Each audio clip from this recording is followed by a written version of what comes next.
Cricket రారాజు విరాట్ కోహ్లీ ప్రస్థానం మొదలైంది ఈ రోజే. 19 ఏళ్ల వయసులో 2008 ఆగస్టు 18న శ్రీలంకతో వన్డే మ్యాచ్తో విరాట్ కోహ్లీ అంతర్జాతీయ అరంగేట్రం చేశాడు. అద్వితీయమైన ప్రదర్శనతో కెప్టెన్గా క్రికెట్ రారాజుగా ఎదిగాడు. క్రీజులోకి వచ్చి ప్రత్యర్థులకు దడ పుట్టించాడు. ఎంతలా అంటే మనం తప్పు చేయడానికి వీల్లేదు, జాగ్రత్త, క్రీజులో కోహ్లీ ఉన్నాడు అని ప్రత్యర్థి కెప్టెన్ అనేంత.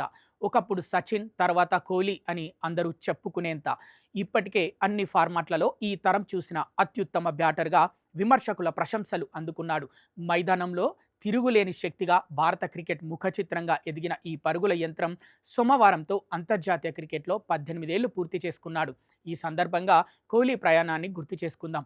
2008 అండర్-19 ప్రపంచ కప్ విజయంతో భారత క్రికెట్లోకి తారా జువ్వల విరాట్ కోహ్లీ దూసుకొచ్చాడు.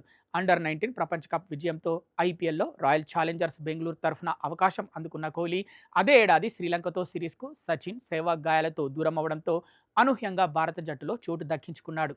అలా ఊహ తెలిసినప్పటి నుంచి భారత్కు ఆడాలని తండ్రితో కలిసి కోహ్లీ కన్న కల 19 ఏళ్ల వయసులో సరిగ్గా 17 ఏళ్ల క్రితం ఇదే రోజు నెరవేరింది. కానీ ఆ మ్యాచ్లో కోహ్లీ విఫలమయ్యాడు. గంభీర్తో కలిసి ఓపెనర్గా బరిలోకి దిగిన విరాట్ కోహ్లీ కేవలం 12 పరుగులు మాత్రమే చేసి అవుట్ అయ్యాడు. కాకపోతే ఆ సిరీస్లో 4వ మ్యాచ్లో కోహ్లీ అర్ధశతకంతోనే టోర్నీ భారత్ సొంతమైంది.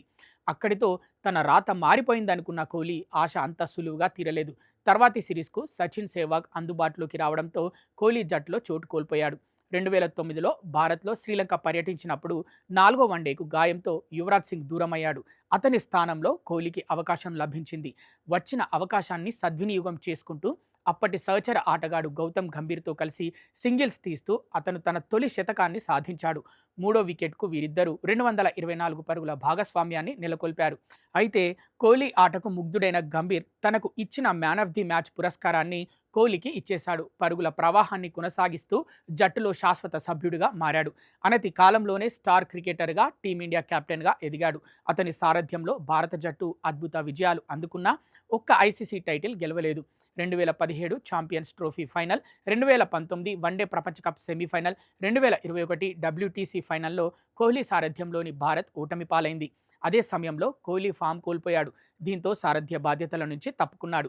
రోహిత్ సారథ్యంలో ఆటగాడిగా కొనసాగిన కోహ్లీ టీ20 ప్రపంచ కప్ 2024, ఛాంపియన్స్ ట్రోఫీ 2025 విజయాల్లో కీలక పాత్ర పోషించాడు.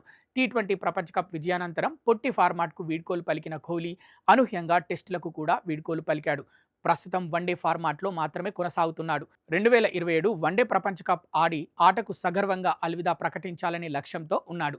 కోహ్లీ 18 ఏళ్ల ఐపీఎల్ టైటిల్ నిరీక్షణకు గతేడాదే తెరబడగా వరుసగా రెండో టైటిల్ కూడా అందుకుంది. విరాట్ కోహ్లీ అద్భుత ప్రదర్శనతో ఆర్సీబీ ఐపీఎల్ 2025, ఐపీఎల్ 2026 టైటిల్స్ గెలుచుకుంది.